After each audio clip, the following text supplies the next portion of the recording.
So that said, where do you think SpaceX then ranks in terms of all of the partnerships? Because certainly Elon Musk gets They've been phenomenal. Right. They've been phenomenal. The proof's in the pudding.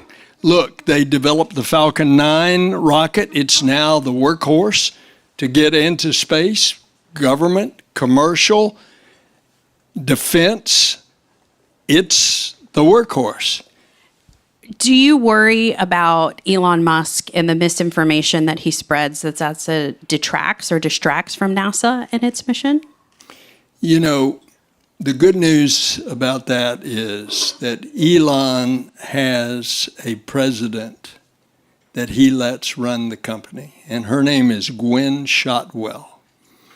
And she's done that. She was the 8th employee of SpaceX.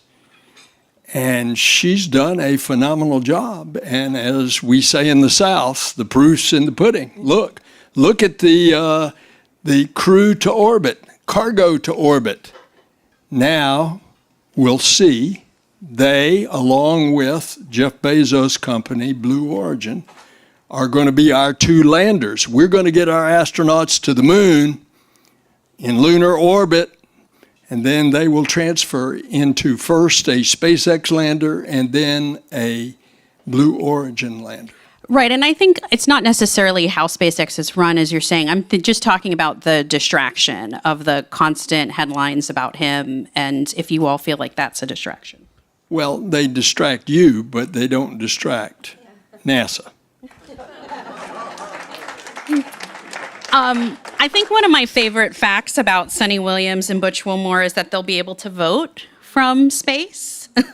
And I feel like there's also been so much publicity about these astronauts who are up at the ISS. I know you all don't like to use the word stranded. Why do you think this has captured so much of the public's attention, this story? Because it's a human drama. How are we going to get our astronauts, 2 test pilots, on a test flight, and suddenly we discover that with all the testing and the evaluation, it was unanimous in NASA.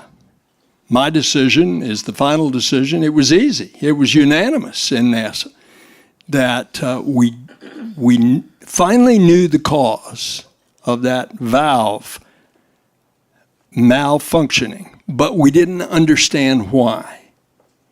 And in this day and time of putting 2 test pilots' lives on the line, we just were not going to take that risk.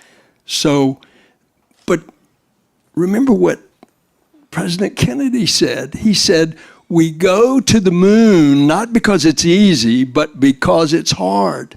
Space is hard. Space flight is risky. We have lost 17 astronauts on spacecraft.